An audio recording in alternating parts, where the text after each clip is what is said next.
Stage 1 tanks pressing for flight. T-minus 15 seconds. 10, 9, 8, 7, 6, 5, 4, 3, 2, 1, 0. Ignition. Liftoff of the Falcon 9 and Crew.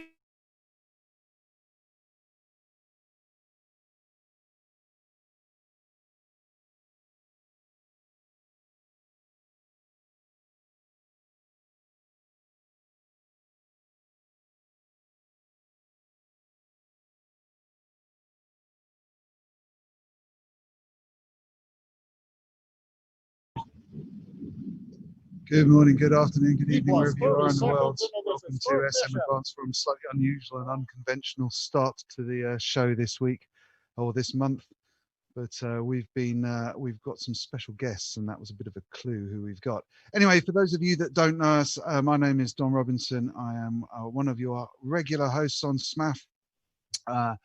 We are a talking shop, and we talk through the interesting topics of the day in and around the streaming industry. And today, one of our special guests has done one of the webcasts that I think we all crave to do. But I'm going to build the tension by not introducing our guests yet. I'm going to step away from that and introduce one of my co-hosts. Tim, are you out there? Hey, Dom, I am. I have the world behind me, but as we'll see in a few minutes, we've actually got people with better backgrounds and more interesting stories. How are you recovering, Dom, from Content Delivery Summit? Well, so we're a week late this month. There's a bit of an unusual SMAF. We're normally on the first Thursday of the month, but this month, for the first time ever, we're on the second Thursday, because last week all of us were deeply embroiled, or at least most of us were deeply embroiled in the Content Delivery Summit and Streaming Media East Connect, which were, by all accounts, quite popular, really. It was quite fun doing it all as a virtual event, although, to be honest, I did miss the networking parties and hanging around with my friends talking about geeky things.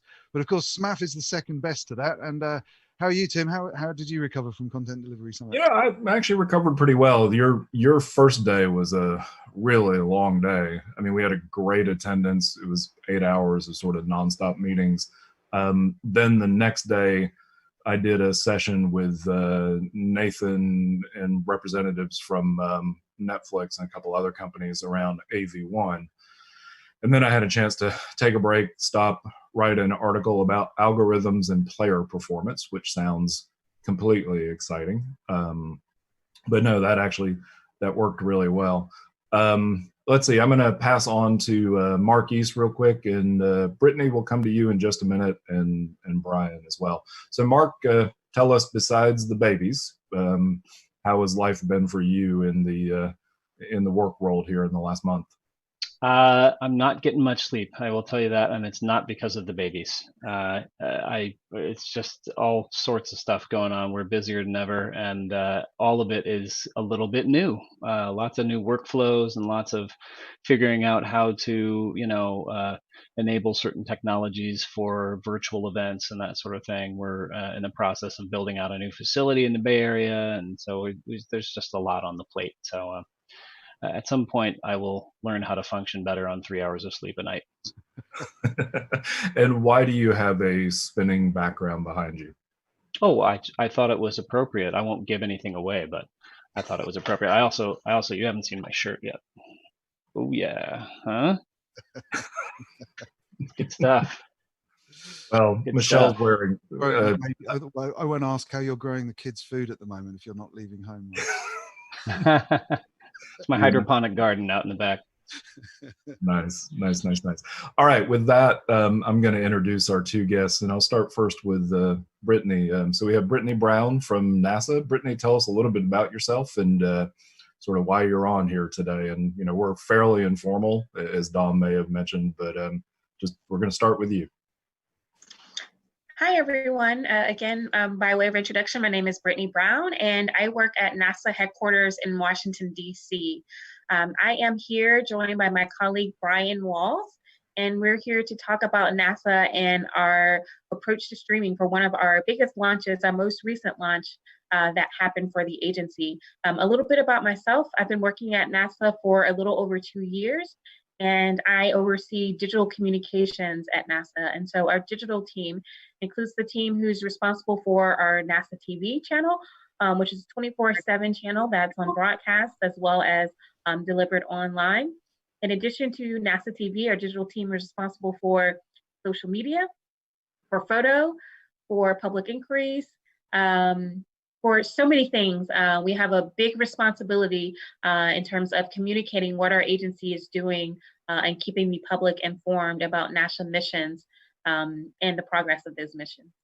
Very nice. And I'm going to date myself, but when I worked in the aerospace research world, we used to have to pull down NASA TV off C-band and do recordings for the commander at our base near Huntsville, Alabama. So it's kind of fascinating to see how times have changed with social media and the ability to really quickly have the public get access to what you all are doing, including, as you said, the most recent launch, which is really exciting. So thank you for being a guest. Thanks for having me. All right, Bryan, speaking of Huntsville, Alabama, I think you have Marshall Space Flight Center on your shirt. Are you actually based down in that area? I am.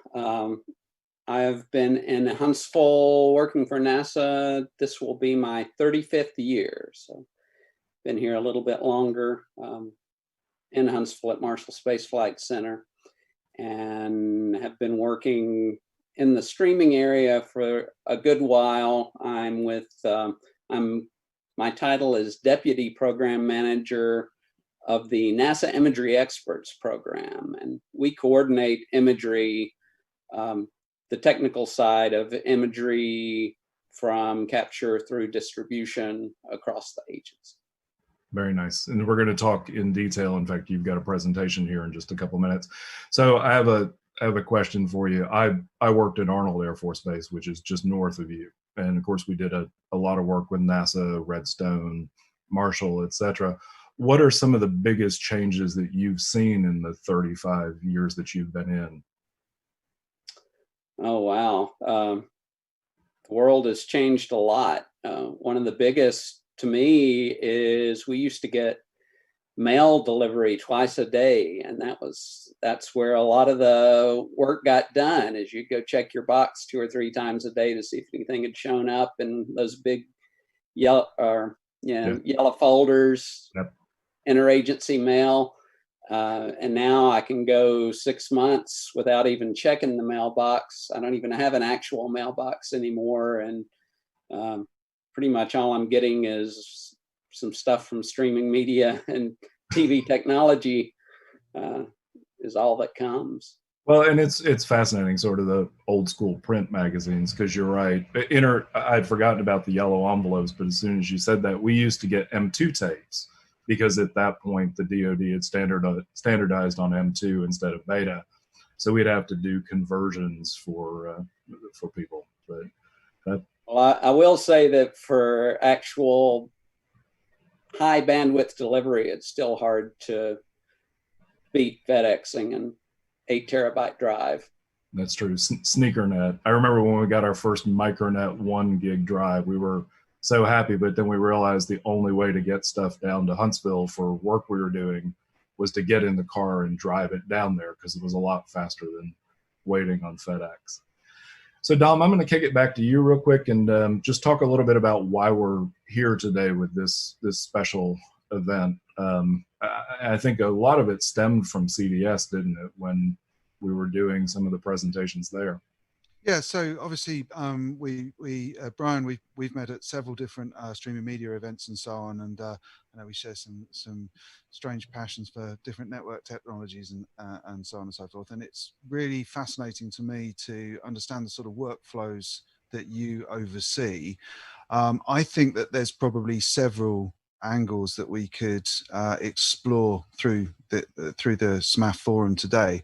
But the one that really stands out in my mind is the live streaming. The one that's always at the forefront is how do we get a live signal from a rocket launch, and how do you maintain that signal from all the different stages that you have to go through? How do you bring that to the ground, and then how do you syndicate that out? And then I'm sure we probably move more on to where Brittany's sitting, which is what do you do with that content, and how do you further syndicate that into today's social media, and what are the pressures that you're under? So sorry to be geeky, Brittany, but I really want to quiz you guys about how the cameras are installed on the rockets, and how glass to glass, how we're getting that live signal down to Earth. So I don't know which of you guys wants to take that forward, but that's what I'm burning to ask you. Yes, Brian is the man on this. He's the expert, has some great data to share with all of us today. Cool. Brian, should we you had a presentation. I don't know if that may be a good starting point, but do you want to run through? Sure, let's start with that. And I will share. As a government worker, this is PowerPoint is a very familiar home for us. And just talking a little bit about how we do coverage of something like Demo 2. We do have a workflow that delivers both to satellite and to encoders in parallel. Of course, NASA's been doing broadcast video for decades and decades, pretty much since it's existed. And at one point, it was essentially all broadcast. And when we started doing streaming was the stepchild, but now they're kind of parallel. For this particular broadcast, it was a joint production of NASA and SpaceX, which is a new world for us. We've been doing it some with commercial crew, but when you're talking about Mercury, Apollo, the shuttle, it was always NASA's show and it was always NASA's rocket. But we're moving into a world where the rockets are commercially provided, and we're essentially buying a service. So it's spacecraft as a service, and there's a close working relationship.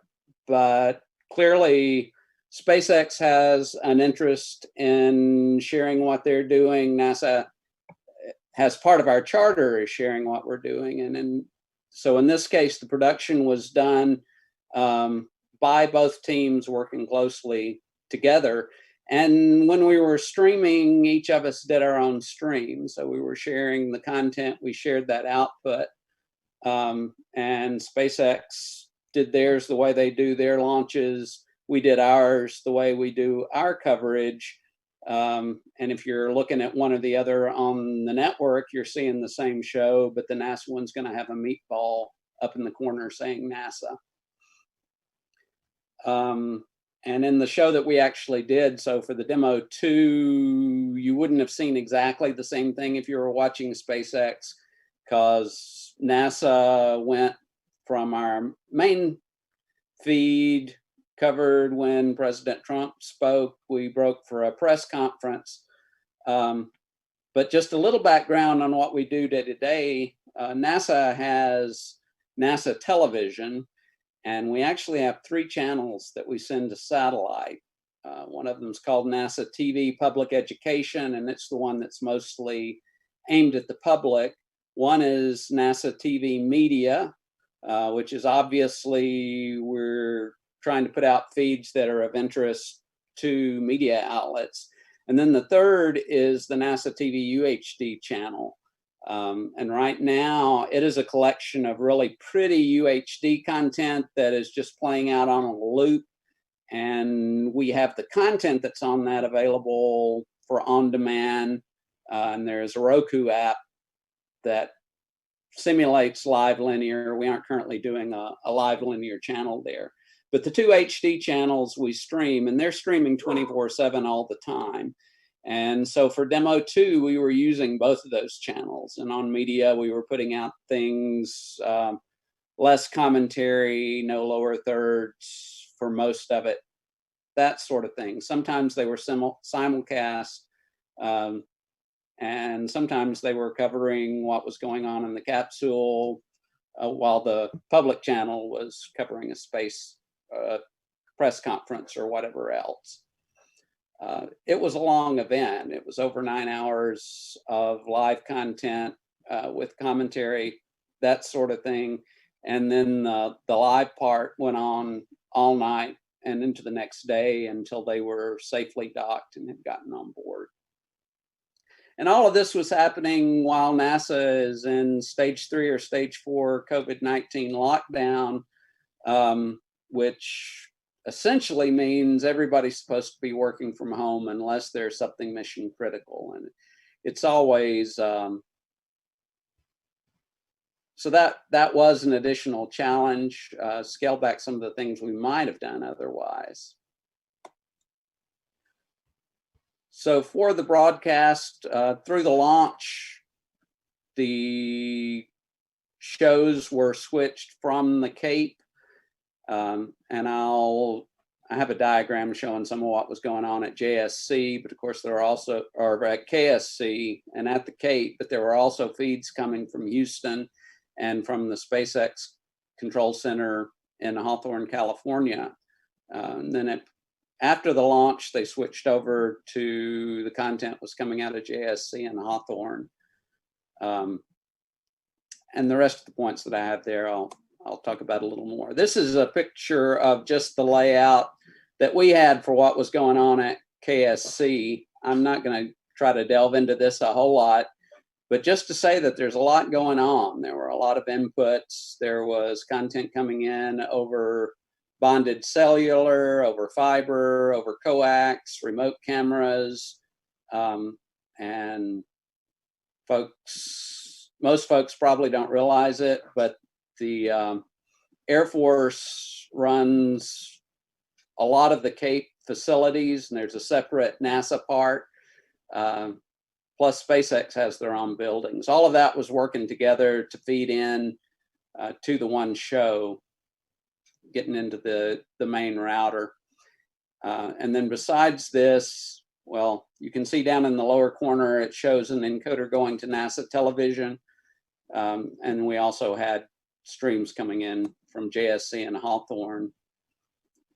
This is showing just, so there are direct connected lines moving video back and forth between JSC and Hawthorne and KSC and Hawthorne, so that we had a back feed. Those are used for both mission purposes as well as for being able to do a show like this. And then besides that, NASA has what we call our multicast digital TV VLAN that connects to all of our centers, and it also connects to Encompass, who is our satellite provider. And so from Encompass, so talking about how do we get it out,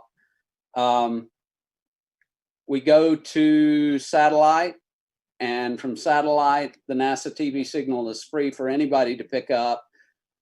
And what I was showing with the blue lines here, those are feeding to, those are people that take our channel and redistribute it. So Dish, DirecTV, Google Fiber, and Xfinity, all at least in some markets, take NASA TV and have it on 24/7.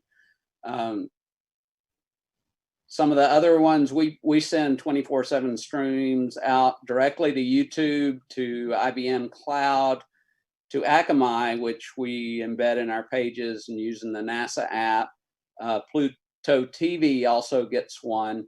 We send to the Teradek core a stream from Encompass, and then with the Teradek core, that allows our PAO folks to go in and create secondary streams out to all kinds of different social.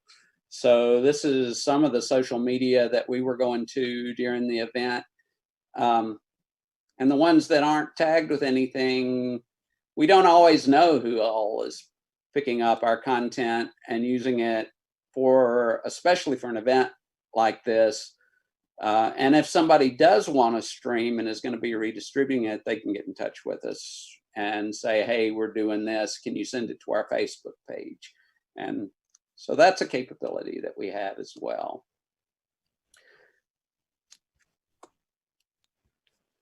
And then I'll hand it over to Brittany to talk a bit about where it went and who was watching.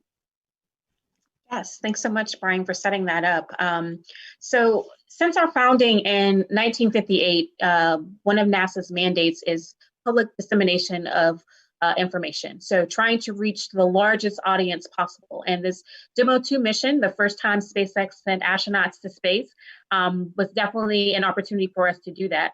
As Brian mentioned, we used Encompass to push out feeds via Teradek to a variety of social media platforms.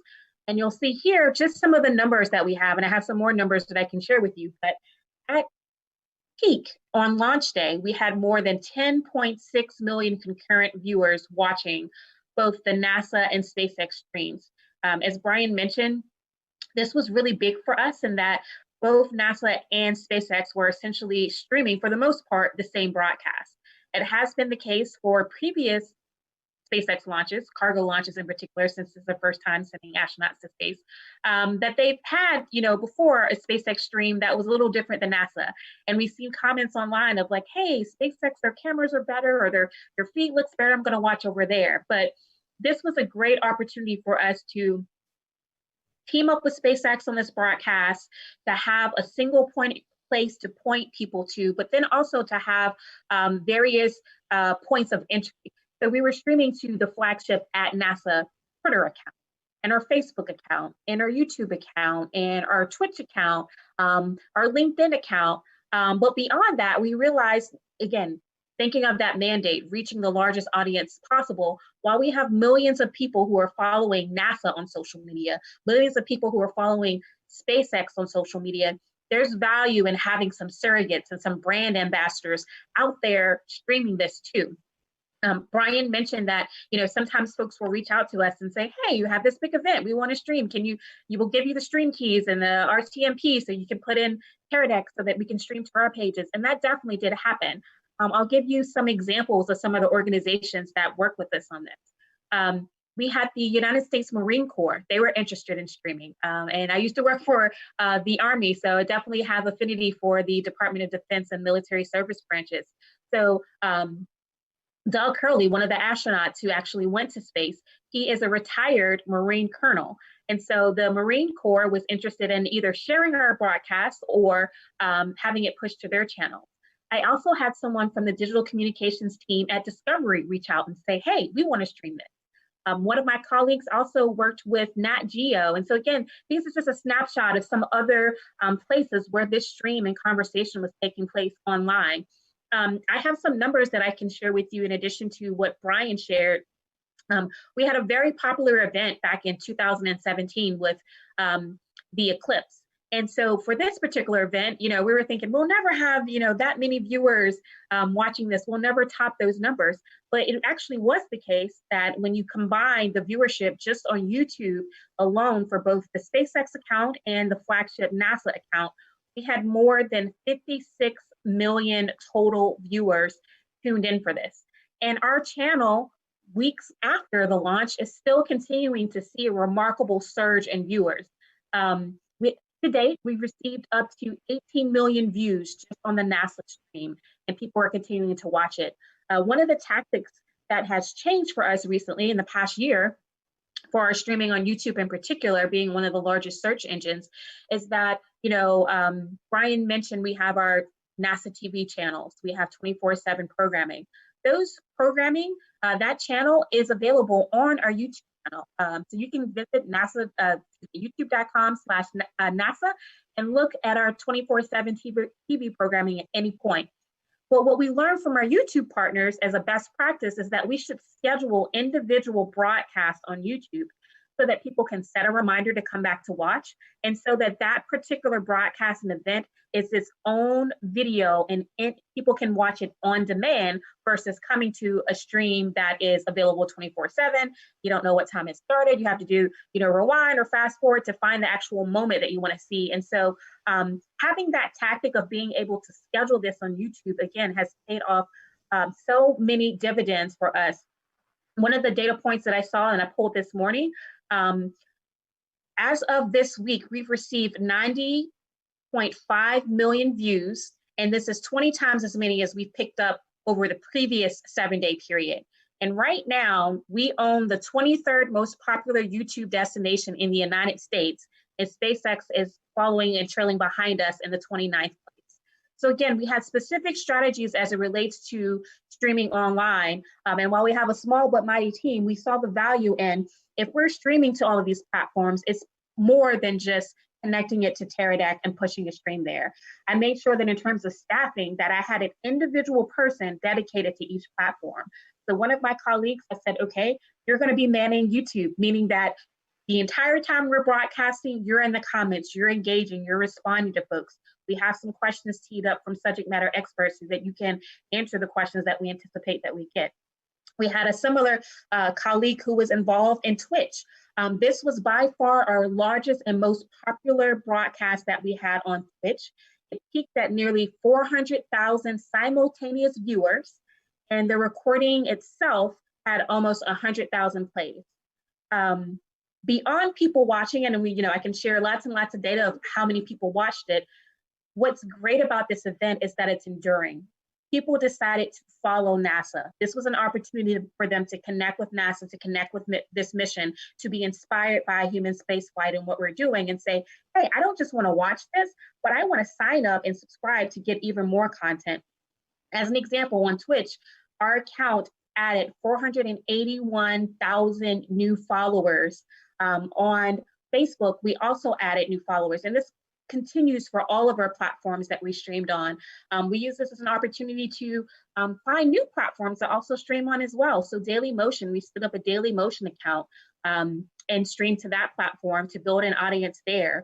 We connected with other platforms that people may be on, such as Theta TV, to say, hey, our content is free, just like Bryan mentioned. If people want to share it, or if people are interested, let's give them an opportunity to share this content if they want it. And so we're really excited about all of the interest in this, all of the great numbers, all the great engagement. But more importantly, it's important for us to continue to sustain that momentum, sustain that interest throughout this mission, as we have some really other exciting launches coming up. A perfect example of that is we're launching a rover to Mars in mid to late July. And so a lot of the lessons learned about how we stream with this, all the different camera views that we had, we're going to replicate that and share those best practices across the board, across the agency, to make sure that we're using this as a best case scenario and using those lessons learned to move us forward. There's some amazing numbers in there. That was a succinct and some of that was astounding. First thing off the top of my head, why do you think Twitch was so popular? Twitch was really popular because my colleague who I had managed that, he actually is very invested in Twitch. And so he knows the community. He actually reached out to Twitch, and what's so great, I can go into so many details about all the different platforms and how we reached out to them. But Twitch was really popular because, again, the colleague who helped manage that platform, he reached out to Twitch. And although we're a government agency and we cannot pay for any paid promotion or anything like that, the folks at Twitch saw the value and the importance of this mission, and they featured it on their homepage. They did that for us because they knew that there was going to be so much interest. And again, returning human spaceflight to the United States for the first time since 2011, the first time that SpaceX has sent up astronauts beyond their other missions, which are essentially cargo missions to the space station. In addition to having that front page placement on Twitch, we also had my colleague who was managing Twitch reach out to some folks who broadcast on Twitch and say, hey, let's co-host and let's have you jump in our conversations. Let's bring your traffic to our channels. And so again, we were leveraging the importance of influencers and other platforms, that wide dissemination as possible, realizing, okay, we have a certain audience who's already followed NASA on Twitch, but how do we bring in other communities? How do we get really popular broadcasters on Twitch to be interested in that? And a lot of it was like just heavy lifting of like, let's see what channels are out there and people that are interested in space or interested in science. Let's send them a message and see, hey, Do you want to co-host with us? Do you want to take an hour or two and just be in our chat, or and working through that? And we did that for multiple platforms, but that for sure definitely helped out with Twitch and some of those Twitch numbers. Are you monetizing like that? Are you, or is it something that's a sunk cost for NASA just to produce and give away? I'm sorry. Do you mind repeating that?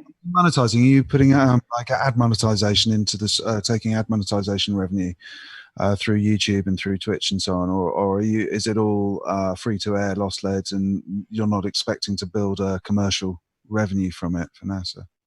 Yes, so we don't do any type of advertising. We actually, by law, cannot use appropriated government funds for any type of additional promotion as it relates to social media. We're barred from doing that. There are a couple of exceptions in terms of recruitment. So as an example, on platforms like LinkedIn, we can have recruitment campaigns, but for the most part, in terms of monetization, that's not something in an area in a space that we really can play in as a government agency. So not only can we not advertise, we also can't use advertising to raise funds, because by law, funding for NASA has to be appropriated by Congress. That's their job. And so if an organization could potentially earn its own keep, unless Congress set that up and said to do it, it's not legal. And half a million concurrent is some significant traffic. And actually what was making me curious was how YouTube can sustain maintaining that level of traffic on your behalf. It was, or Amazon or Twitch or whoever it may be. But yeah, just interesting in the economics of the content delivery there. And I want to add, having worked in public affairs, I'm very impressed with your going out and proactively finding influencers on platforms like Twitch, because I think that's key. This is content, Dom's in the UK, and I'd say my hat's off to you, but Dom wears the hat. So Dom's in the UK, and he's as interested in this as we are here in the States. And it seems like it's the kind of content when you come to somebody, Brittany, and say, we're going to give it to you for free, and we want you to help us promote it. We can't pay you to promote it, and obviously we can't make any money off of it. It seems like what you're saying is that people jump at that opportunity to be part of something like this. Absolutely. And that was actually one of the tenets of this broadcast, of making this broadcast overall interactive. This broadcast, it was marrying, those worlds, the traditional broadcast with this online audience, this online experience. And as you were watching, you saw that you had our commentators mentioning Twitter polls. Go to NASA on Twitter and answer whether you like the meatball or the logo, the meatball or the worm logo. For some of these content creators and influencers, some of the things that we ask them to do is like host a watch party, share content using our hashtag Launch America, and it might be featured in the broadcast. Of course, we can't guarantee anything, but for some of them, they saw something that was in it for them, of like, okay, this is content that's new, that's exclusive, that's fresh, it's a different perspective that I can share with my audiences. For some of them, inviting them in, just the weight of, we have a big, impressive brand, NASA reaching out to people, just sending them a direct message. People were blown away, like, what? NASA knows I exist. And so we're very fortunate in that, years, and again, this isn't my work, but years and years of the NASA brand and history of what the agency has done, that some folks really take that to heart, getting a message from NASA, and they're like, hey, what can I do? How can I spread the word? Knowing that, we can't pay them. It's literally, we may make an ask of folks, hey, do you want to share it? Do you need some content? Let us know. We'll give it to you. All of our stuff is in the public domain. And then it's really up to them if they feel inspired to share it. It's no pressure, but we want to give those opportunities. And we've built over time a database of influencers that we reach out to. We kind of have broken it down by different silos of like, these are STEM related influencers. These are folks, and media outlets that maybe we should reach out to. So for any upcoming event, we realize the power of having those brand ambassadors, of having those advocates. And it's a lot of work reaching out to them and sending them direct messages. Again, we don't want to send them, it's like the equivalent of getting an email where it's like everyone's just BCC to blast email, but we send them tailored messages of like, hey, here's an opportunity for you. Here's what we can provide you, whether it's early access to our Instagram filter or whatever. But it's a lot of work. But as you can tell with the numbers, some of the numbers I've shared, it's worth the work in the end. And do some of those influencers want to share their stories with you about NASA? I mean, I've worked in part of the program. So to me, you know, I've got stories, but when you reach out to an influencer and they suddenly realize NASA knows they exist, do they then want to share back to you like, hey, I remember watching this launch, or I remember doing this as a kid? Absolutely. There's one story I can remember. There's someone, we were looking on YouTube of like, you know, music, and there was a song that someone created that was inspired by space, and we used it for one of our promo teaser videos for the launch. So we sent our message like, hey, we love this song, you know, can we possibly use a snippet of your YouTube video in one of our YouTube videos?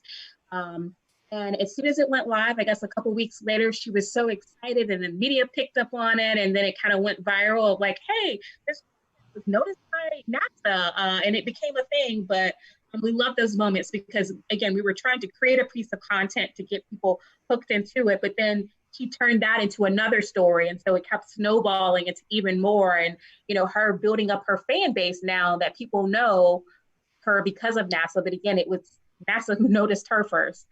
So it's really great seeing those things kind of happen organically. Nice. Hey, Mark, there were a bunch of encoders on that one slide Brian shared. What do you, what's your take on that? Actually captured the slide so I could refer to it later, but looks like they're mostly contribution encoders that were being used there, correct? What besides the Teradek platform is being used for live streaming? So Anything? the streams that are going out from Encompass to YouTube Live to IBM and to Akamai, they, I believe, well, they have elemental encoders. They have a bank of elemental encoders that we use. The Teradek, we're using a Teradek encoder to go to it. So those are the two encoders that we're essentially using to go out to the world. Got it. One of the newer generation, like cubes, or I'm not sure what they're using. Okay. It is a fairly new one, I believe. Gotcha. Do you have an being able to go to UHD streaming? Got it. That. Was that maybe the key, you know, decision maker in going with the core platform? We do a lot of work with Teradek, so I'm always curious to know why people, you know, land on that platform. So we went. It was the other way. Using the Teradek core pushed us to the Teradek encoder there, because at least when we were first rolling it out, the elemental wasn't talking using SRT. Mm-hmm. Was the connection, and the elemental was at least the configuration of the elementals that they had there weren't capable of doing that at the time. So and the benefit, well, we were starting to use the Teradek core because we had been using some of their cellular bonding equipment, and the ability to easily go in and set up sharing to all the different social things was the benefit that pushed us toward that. Because of course you can do that from the elemental, but we didn't have access to that interface because we're buying the encoding as a service. So for the social media team to be able to sit down, log in, and either have things set up ahead of time or to very quickly set up a Twitch or Twitter or Facebook, either to our own accounts or to somebody else's, was a key benefit. Gotcha. Are you getting the same input feed to your encoders across the board? Is there a sort of sense of, here's the broadcast standard to which we aggregate all camera feeds and all video sources across the platform, and then we transcode from that standard into our streaming formats? Or are you dealing, look like on that slide, are you dealing with many hundreds of different formats to get them into some sort of conformity before you transcode them? And also, what the second part of that question is, what do you transcode to? Is it just do you have any standards in terms of long-term archival and so on? So one of the most important things the NASA Imagery Experts program did when it was getting started, that group's origin was really in our transition from an analog broadcast format to digital. And one of the big things that it did at the very outset was to get everybody together and decide what our broadcast standard was going to be. And we went with 720p 60, and that's still what we're using today for HD. And so at our core, we're still, what we create is done from a broadcast point of view.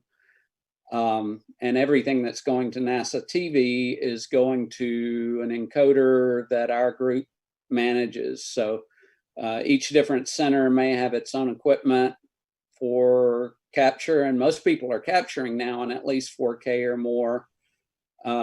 If they're doing live content, what they send to us is SDI into our broadcast encoder that goes to that multicast network I showed, and it's going to be 720p 60. And from there, we go out. So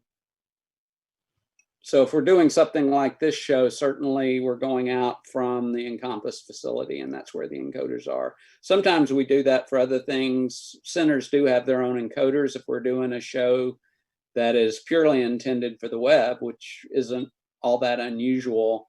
Then there's a mixture of different things.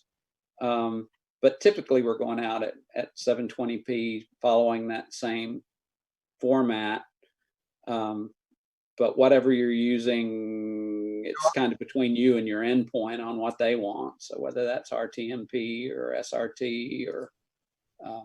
And do you archive all that 720p raw video? And is that the sort of mezzanine layer that you archive, or is there do you have sort of, here's some input formats and we'll store all of those separately, and here's all the composited programs that we streamed in MP4 and they're archived? How's that end up? You must have a storage problem basically, because you've got a lot of good content being generated. Well, we do, and we're working on a more uniform solution for that right now, because each center and each program is responsible for archiving content, and we are moving toward having a central, or at least having a specification and having a shared content management system that is available between all the centers. That doesn't exist yet. You mentioned SDI, Brian, but you mentioned that people are also shooting or acquiring in 4K. So are they downscaling from 4K to 720p before they push it across SDI to a central?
sending up cargo. So again, their history working with NASA is longstanding, and having those relationships and building on those has been great. And we're still continuing to have conversations about what the crew will do in the upcoming weeks. I know we have a couple spacewalks. They'll be doing science on the space station, and then also what it looks like when they return, and how we're going to work together on some new broadcasts or media engagements or social media engagements related to that. So the mission hasn't ended. It's really just started. Awesome. Dom, I think you had a question. I can sense that. Yeah, no, I'm interested in sort of a technical concept, which is, have you actually ever put encoders into any of the orbiting machinery and into any of the ISS or into any of the spacecraft, and then used, presumably there's IP connectivity between ground and space. So I wondered whether you'd ever done any video using IP, the benefits of IP and the compression that comes with IP to deliver any point-to-point streams from space directly to ground. Does it sound, the workflow, it looks like it's largely broadcast quality, and after the, and then it's grounded and then it's transcoded into a streaming format? So I do not know the details of what SpaceX has done in their craft. So for this one particularly, I don't know details, but I can talk quite a bit to the International Space Station. And the way we do the video from there, since it went digital, has been H.264. It is a transport stream. So really it looks very much like an IPTV type multicast stream. For SD video, it was built into the onboard system, but when we went to HD, we actually flew some separate, their advanced technology cards that are just encoder cards that does an H.264 AAC, and we're doing them at about 8 meg, which is fairly high, but we currently have about a 600 megabit per second downlink available from ISS. It kind of comes and goes depending on how it's talking to the TDRS satellite system. But from the point of view of the card itself, it's just streaming to the onboard IP network. And from there, it gets wrapped up in CD, consultative, I'm not even thinking of it. Just use the acronym. Data system, CCSDS is the format, which wraps up the IP, sends it down, and it gets unwrapped there. So be quite latency tolerant. It is fairly well, and the latency typically isn't all that bad. It's half a second, isn't it? It must be 320 millisecond or something, I guess. Right. And then when it comes down, it's just looking very much, it's a standard broadcast transport stream that is either there or isn't there, which causes some problems because every time you change satellite or whatever, it drops out and comes back. But there are 6 of those that are running all the time, either SD or HD, but it's a total of 6, and we're currently working on possibly going to 12. And then individual payloads can be doing their own thing besides that, and it's typically using IP. So some of them are doing transport streams, and then there's some that are doing RTP type streaming. And is that H.265 as well? Sorry to interrupt. Yeah, is that number of paths for redundancy, or is it because they're all taking individual feeds from different cameras on the ISS? 6 individual feeds from all of the available sources. And there's probably a bit more than a dozen different sources. There are cameras in each of the nodes. There are cameras embedded in some of the payloads, and then there are external cameras. And so there are several external HD cameras as well as the SD ones that have been there all along.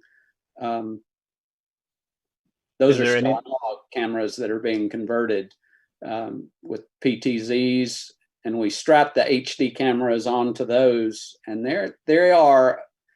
The HD cameras are essentially SLR type camera bodies, electronics that can either do stills or do the video.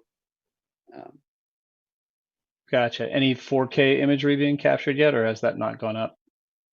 So we have Red cinema camera on board.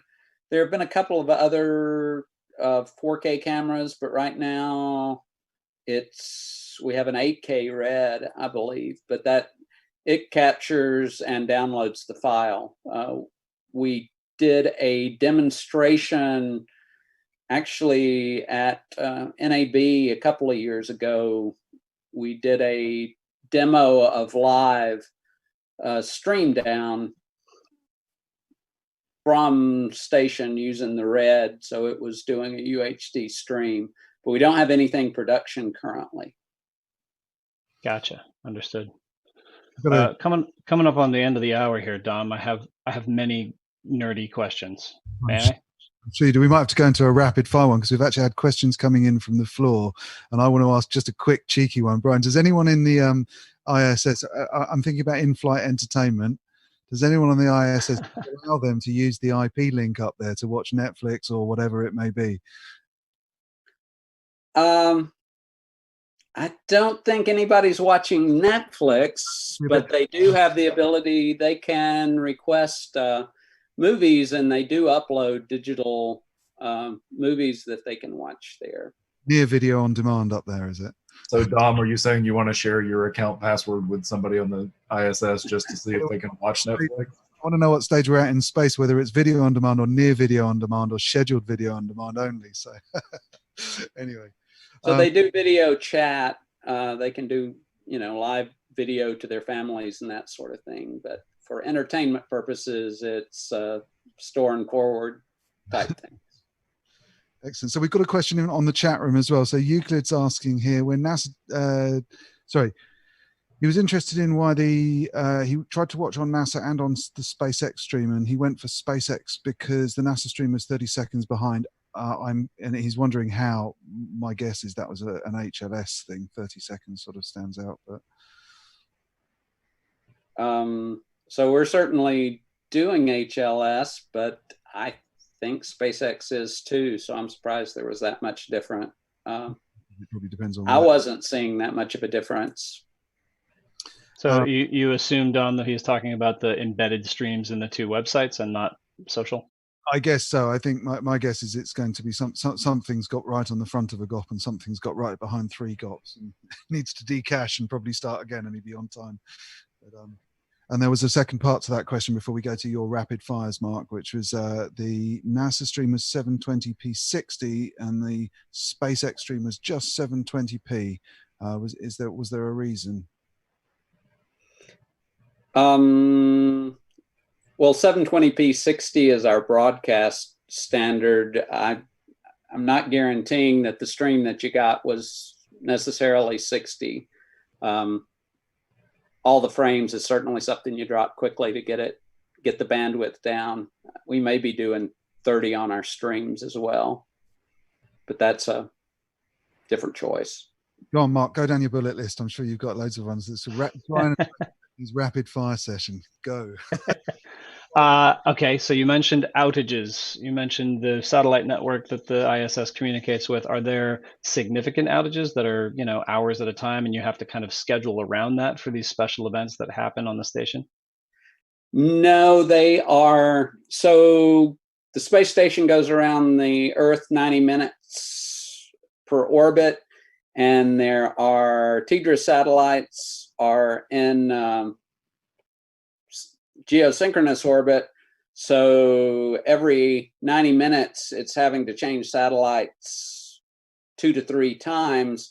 And when they're re-steering, there's a short amount. So it's usually 30 to 40 seconds. But depending upon the orbit and the shape of the orbit and where the satellites are, we do sometimes get 5 to 6 minutes outages, but that's about as long as you go. But yes, they very meticulously and carefully map all those out and know when they're going to happen, and it makes a difference on when they schedule, like downlinks and press. They do quite a bit talking to schools and talking to reporters, and that's all taken into account. Gotcha. Understood. So when you mentioned working together with SpaceX, how and kind of judging by your diagram, it looks like most of the production, most of the cameras that we were seeing, most of the sources were all NASA, and that the only thing coming from SpaceX was really the cameras coming from Hawthorne. Is that the case, or were there cameras provided for the Dragon coming from SpaceX and that sort of thing? Yeah, a lot of it was from SpaceX. Brittany may want to talk a little more about that, but even that diagram that I had, so SpaceX is leasing the pad that they launched from, as well as several buildings there, and the pad where they're landing their first stages, where they put together all the things and get them ready to launch, integrate their payload. That's all their stuff. So all of the trackers were provided by SpaceX, and the video was going to them before it came to us, at least most of the trackers. A lot of those remote cameras that are on the pad were theirs. And of course, they were also bringing in the video from the Dragon itself. So a lot of cameras from both sides. Gotcha. And who, in terms of where the cameras are placed and how they're used in the show, and what we see over the course of that pool feed, who is making those decisions? Is it someone at NASA who's actually directing the show, or do you bring in outside parties to do large events like this? Definitely let Brittany answer that one. Sure, most definitely. We actually had someone from the NASA team who was producing the show. Again, this was in tandem with SpaceX. So all of those decisions, we made recommendations, made sure that SpaceX was okay with it, and then we moved forward with it. But the show was produced by someone who works with our administrator, creative director. His name is Paul Wizakowski. So he led the charge for this event, and we'll be doing the same for upcoming events, including the Mars Perseverance rover launch that I mentioned that's happening in July. Wonderful. Can't wait. Perfect. I've just got one last question coming that's popped in on the chat room, which I think is for Brittany. Is there going to be video on the ISS's Instagram feed? And also, what do you use for the photos? Video on the feeds, that's, we typically upload videos sometime there, but we have not really gone live on Instagram in particular, just because a lot of our streaming, as I mentioned earlier, is done via Teradek. So unfortunately, we cannot connect Instagram Live to Teradek to make that happen. But we're looking forward to more video opportunities. We've been experimenting with going live on NASA's Instagram. A lot of those lives, as an example, we had a Q&A with the 2 astronauts, Bob and Doug, and they just got on our Instagram Live. We gave them the password, and they just kind of had a free-flowing conversation, asking questions back and forth. The imagery that's shared on the ISS Instagram account, a majority of which is taken by the astronauts. They'll either take the photos and send them back down to the team here at Houston and the astronaut office, and they'll post on their behalf. But again, we don't necessarily give them parameters of, we want you to take photos of this. It's kind of, up to them when they have free time, if they're in the cupola and they find an opportunity. There are a couple outliers where we may, let's say in the case of a hurricane or something like that, hey, we'd love to have photos of this world event that's taking place. But for the most part, they have the autonomy to capture whatever photography and videography that they like to do on the space station. And so we love getting that from them and sharing on our social media accounts. Perfect. Now, Mark's asking why no one's asked about his background. Go on, Mark. What's your background? I was going to ask about that at the end. That's 10-year-old me at the Huntsville Space and Rocket Center. And if you'll look really closely, that hat says honorary astronaut. The director of the Space and Rocket Center presented me with that hat, and I was very special for at least a couple hours. I love it. That's amazing. As I said, we all have our stories apparently. So, Mark, did you get to go to space camp, or you just went for a? Oh man, I wanted nothing more when I was a little kid, but I was a little early. I think space camp started when I was like 14 or 15, so I missed the boat a little bit on it. But yeah, I was on tour at the time, and we did a little VIP tour of the Space and Rocket Center, and one of my formative experiences. It was great.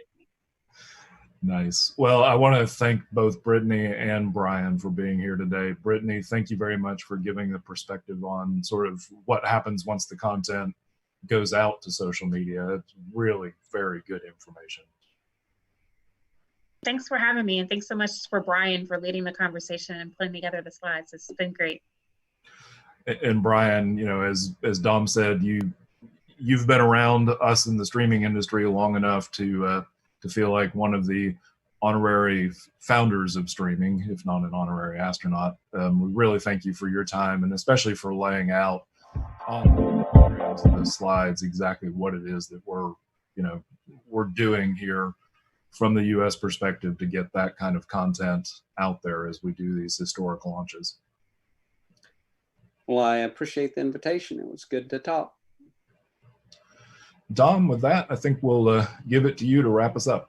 Okay, so yeah, we'll be back on, as usual, back on our normal flow on the first Thursday of next month. Sign up for an email reminder. If you find one of our links on the site saying email me a reminder, we'll make sure we let you know what's coming up each month as the months go round. But that was a bit of a special SMAF-tacular. Eric sends his apologies for not being here, got tied up with something. But it's always good to have these informal chats about geeky topics. It always ends my week well. So those of you that fancy a bit of a late night boogie, we're going to be putting the radio show on shortly on the Thursday night show. I've got to plug that because that makes it fun. So tune into that if you fancy something slightly different. Apologies for the slight glitch for those watching on YouTube. We lost about 30 seconds in the middle, and I'm not going to brandish them with a name by slating which piece of technology crashed, but a piece of technology crashed, and that's just the nature of trying to do webcasts about webcasting. Something will always go wrong. So with no further ado, and before everything else crashes, I'm going to end this month's SMAF, but I'll see you next month. Thanks all.